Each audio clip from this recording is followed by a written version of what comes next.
Now at 10, the father of the ALCS shooter appears in court. What his bail is set at after being charged with 3 felony counts. And honoring those killed in the line of duty, the special acknowledgement for fallen Dane County officers.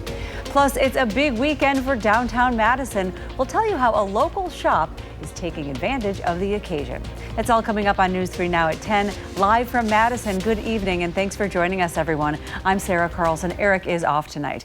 We begin with continuing coverage of the Abundant Life Christian School shooting. Our Maddie Heimsch brings us to the courthouse where the shooter's father made his initial appearance today.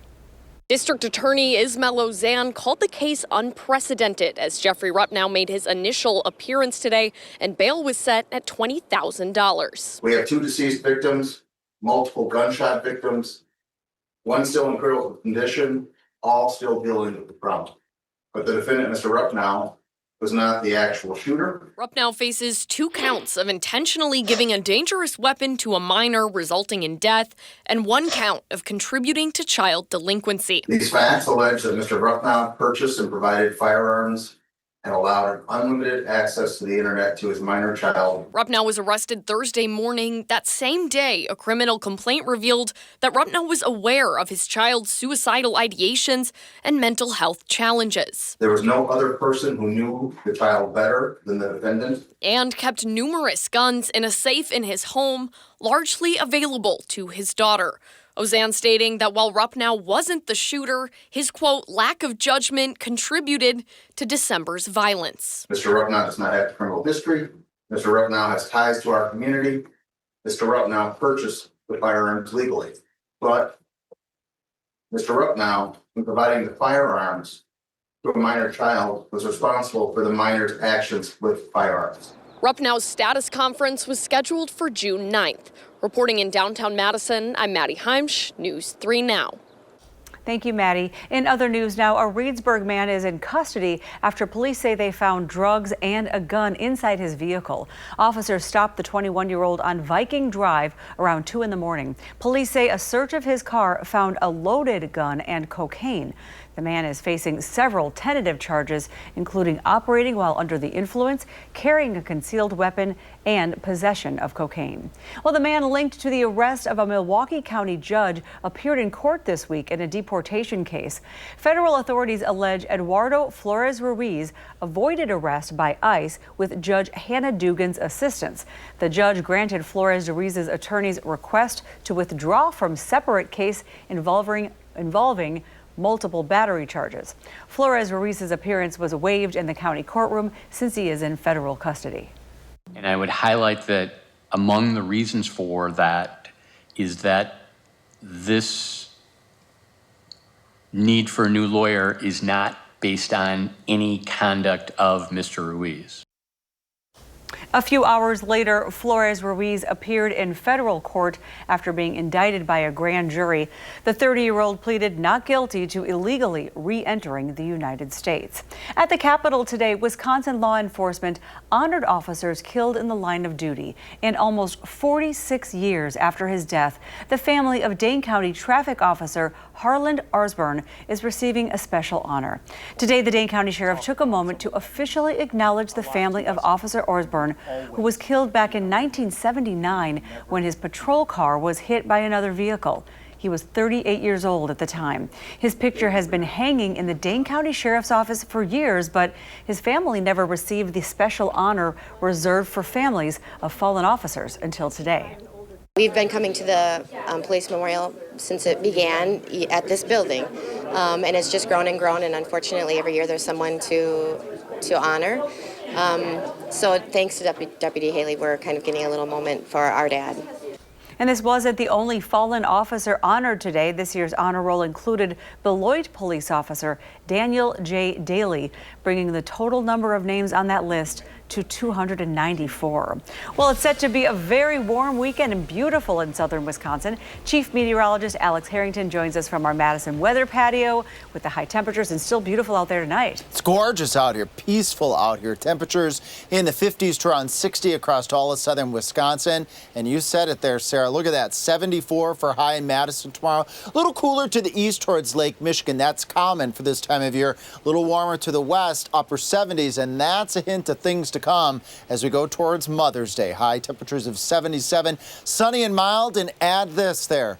Light winds at 5 miles per hour. That's the winds that we're going to have on Sunday, if you want to even call that winds, because those light winds, warm temperature, sunny skies is going to make for one beautiful Mother's Day. Then the mercury keeps climbing and climbing up to 82, and then it drops. So what's going on Thursday? We're going to talk about what's going on Thursday in Maine weather, but the temperatures, even after they cool down, they're still at or just a bit above normal for this time of year. We got some rain chances on Tuesday that have entered the picture, that have elevated. Gardeners and farmers will like that. And more about that rain chance on Thursday that's associated with that temperature drop. We could be talking strong storms. More on that in just a moment. All right, thank you, Alex. Pope Leo XIV got right to work at the Vatican today, celebrating Mass the day after he was elected. Tomorrow, the newly elected Pope is set to meet formally with all of the cardinals who elected him during this 2-week conclave at the Vatican. He will also deliver his first Sunday noon blessing from the main balcony of St. Peter's Basilica. New York Cardinal Timothy Dolan said Pope Leo's work could promote unity on a global scale. It should not startle us that we would look to Pope Leo as a bridge builder. That's what the Latin word pontiff means. He's a bridge builder. The papal inauguration is scheduled for May 18th. Pope Leo will preside over his first general audience a few days later. And Villanova, Pennsylvania is buzzing with excitement over the new pope. Bells on the campus rang for hours when Cardinal Robert Francis Prevost was named the new head of the Catholic Church. Prevost graduated from Villanova back in 1977 with a bachelor's degree in mathematics. Since then, he's maintained a strong connection to the university and its students. I think I've always been proud to be a Villanovan, but now even more so. It's so exciting, and I think you can just feel the energy on campus. Pope Leo XIV was awarded an honorary doctorate of humanities from Villanova as well back in 2014. According to a new study, the shingles vaccine may also lower the risk of heart disease and stroke. A new South Korean study of more than 1 million people published in the European Heart Journal found this. The analysis found a 23% lower risk of cardiovascular disease among those who were vaccinated for shingles. Well, today, new doctors were celebrated and sent off from UW-Madison. One of those graduates was Shane Hoffman. He is the first graduate of the Wisconsin Academy for Rural Medicine's Excellence in Rural Residencies track. He grew up in Lake Mills, where access to health care was okay for his family growing up. However, while working at a hospital in Adams Friendship, he saw some struggles that others have had to experience. Really got a deep appreciation for rural healthcare because I saw the disparities that patients I was treating came in with compared to what I saw at UW when I was going through training. And then when I was at that hospital, it's two nurses and one doctor, so I got a lot of one-on-one shadowing time with the physician, and that is what pushed me over to the edge to say I'm going to go to medical school. This program called WARM started at UW in 2007. They've graduated more than 300 students. 3/4 of them have come back to Wisconsin after residency, and almost half are in rural areas. Well, graduation and Mother's Day make for a busy weekend in downtown Madison, and one local business owner is making the most of it. Laura Kamai is the owner of Anthology in downtown Madison. Her store sells cards and art designed by herself and her sister. Thursday alone, she sold 378, which she thinks may be a record. We spend the whole year collecting cards for Mother's Day. This is probably the biggest card weekend for us of the whole year. And many other businesses on State Street say they could also break some pretty big records. Now, many of you have probably heard of mother's intuition. You know, the way that your mother knows when something is off, even when no one else in the family or your friends can pick up on it. Well, a psychologist says there may be a scientific reason for that. Susan Albers with Cleveland Clinic says it's not magic or a superpower. Instead, it's a bit of neurobiology and learning history. This is due in part to pattern recognition. She says spending time with your child releases chemicals that helps you feel bonded to others. So that can strengthen the connection and help a mother interpret what a child is going through. Now, she says sometimes intuition can be confused with anxiety. A simple way to tell the difference is that intuition is that clear, calm, internal voice in your head that gives you a little nudge. In contrast, anxiety is loud, chaotic, and a little bit like a siren, urgency. Your mom always knows. Now, Albers says mothers should tune into that gut and listen to it, especially if they get a sense that their child is in danger, even when there's no evidence of that. She says moms often know what's going on with their child, even on a subconscious level. Pretty amazing. Well, the results are in for the Milwaukee Press Club's Excellence in Journalism Awards. Madison Magazine is bringing home 9 awards. One of those is gold for the best column online. The magazine received 3 silver awards for best overall design, best illustration, cartoon, or animation, and best single story or feature design. Madison Magazine also won 5 bronze awards. Still to come at 10, how you can know if your student loans are in default. And trade talks are about to start between the U.S. and China. This as the Trump administration works to close several deals with other nations. That's up next.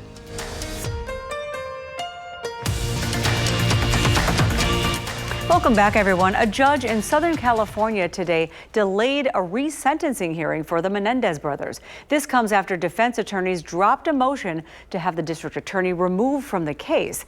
They previously argued that Nathan Hochman's involvement would prevent the brothers from getting a fair hearing. That motion, as we argued in our papers, was completely devoid of merit. And we thought, in fact, we argued it was a desperate and last-ditch motion, not to deal with the facts of resentencing, but to try and throw off the entire district attorney's office based on some alleged conflicts of interest. Last year, Hochman's predecessor announced he would push to have the brothers resentenced to 50 years in prison. Now, if the judge agrees, they will be eligible for parole immediately. Hochman wants the Menendez brothers to remain locked up. Well, U.S. trade talks with China are set to be underway after both sides raised tariffs, sparking a trade war. Erica Brown has more details from the White House. Treasury Secretary Scott Bessent arrived in Geneva, Switzerland, ahead of high-stakes trade talks with Chinese officials. Scott Bessent and Jameson Greer are going into the negotiations with an open mind, working closely with their colleagues. Trade negotiations are set to begin Saturday, and President Trump hinted on social media Friday that he's open to lowering tariffs on Chinese imports from 145% to 80% if Treasury Secretary Bessent sees fit.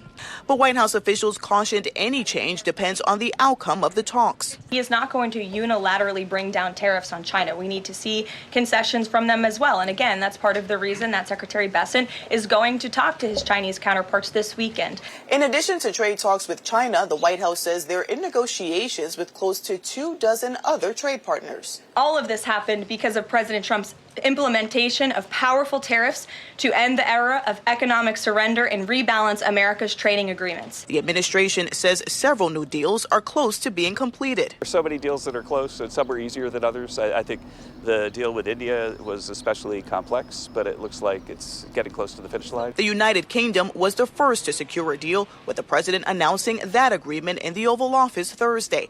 Erica Brown, CBS News, the White House. The Commerce Secretary and Trade Representative met with Switzerland's president today and agreed to accelerate trade talks with that nation. Well, this week, the Department of Education is once again trying to collect federal student loans in default. According to the department, more than 5 million borrowers are in default. Also, 4 million additional borrowers are in late-stage delinquency. The Student Debt Crisis Center says there are ways to know if you're in default and steps you can take to get out. StudentAid.gov. That is going to be your North Star as a student loan borrower to see what program you're in, how far in repayment you are. The nonprofit adds that you can look into loan consolidation to halt the default process. There's also default rehabilitation, which pulls the loan out of default status, and borrowers can pay as little as $5 for 9 months. Well, a warm Mother's Day is ahead of the Madison region and 80 degrees on the horizon, Alex. How about that? Is it real? It's real. It's going to happen. It's going to start tomorrow. Temperatures in the mid-70s across much of the area, if not upper 70s out to the west towards the Mississippi River. And then look at this as we go into Mom's Day. 77 degrees, sunny and mild, winds of 5 miles per hour. How about that? It's one of the nicest Mother Day forecasts I can think of in recent years. And then that mercury will rise all the way up to about 82 degrees as we get to Thursday.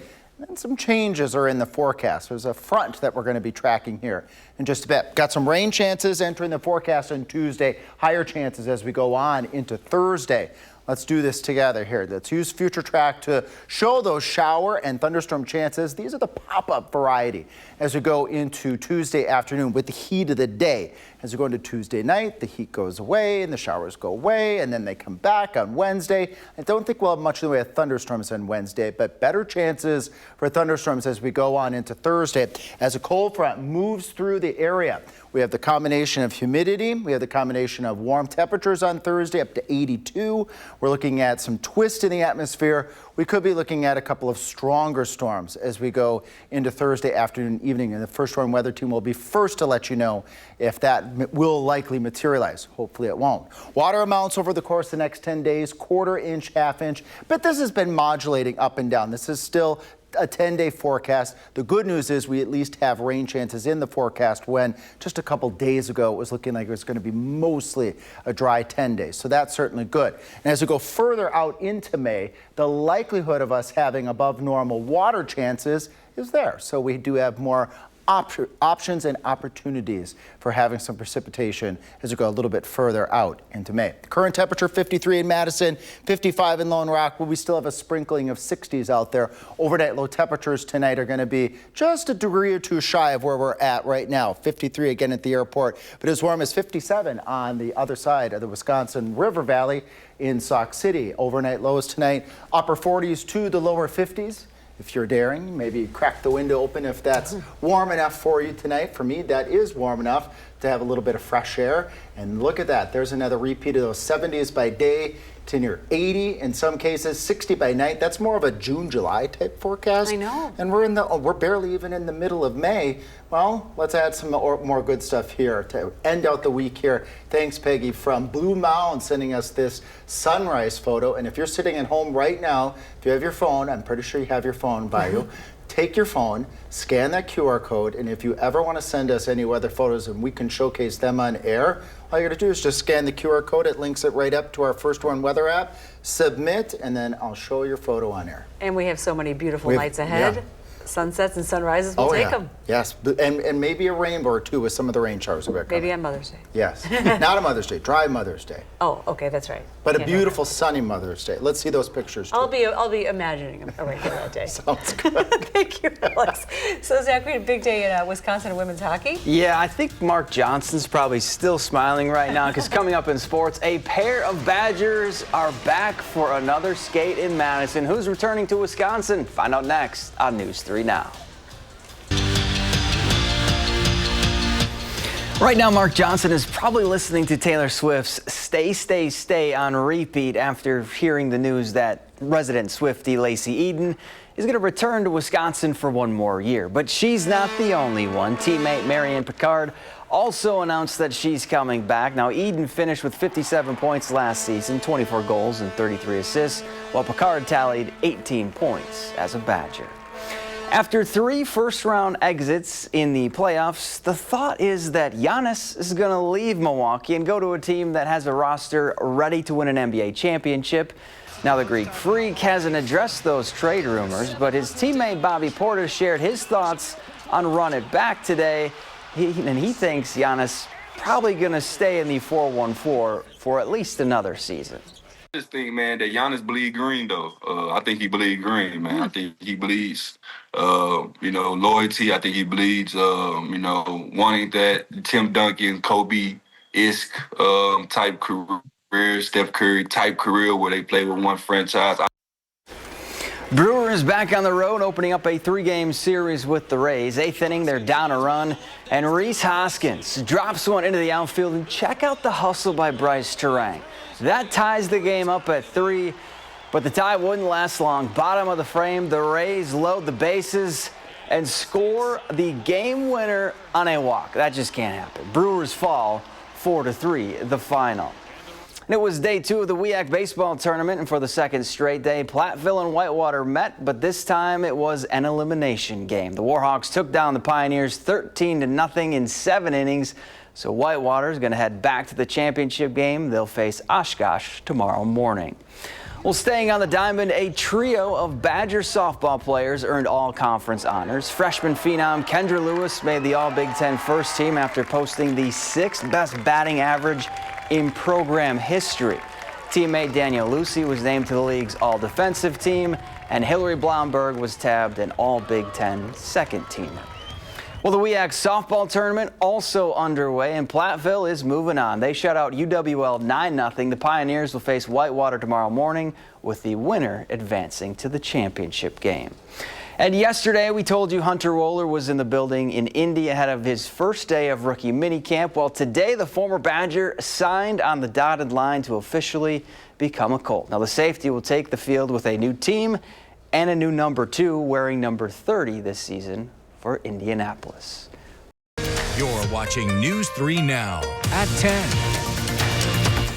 Well, as you know, Sunday is Mother's Day, a celebration that began in the U.S., first suggested by suffragist and writer Julia Ward Howe in 1872. She saw it as a chance to unite women and rally for peace. But the person credited with creating the holiday, as we now know it, was West Virginia activist Anna Jarvis. In 1908, she campaigned for a national, that's not her though, a national observance of the holiday in honor of her mother, who was a community health advocate. Jarvis later became disillusioned by how floral and greeting card companies commercialized the holiday and said that she regretted starting it. I just think that the cards are too expensive, but that's not just Mother's Day. I told my son to write me something. Handwritten card? Just something, yeah. Take this piece of paper, write something nice, and fold it in half. That's all I want. And my mom just says, just come home to the farm and we'll have hamburgers. Yeah, exactly. Cookout. Have a nice cookout. Spend some time with me, exactly. So speaking of Mother's Day, that weather looks fantastic. It's one of the best forecasts I've seen in years. Let's look at it together here. 77, sunny skies, light winds. You can't beat that for early part of May. Again, 77, that's a high temperature you'd see later in June. And well, we got basically a June-July forecast here with some rain chances in there too, which we need. All right, thanks so much, Alex. And thanks for joining us, everyone, on News 3 Now at 10. Have a great weekend and happy Mother's Day.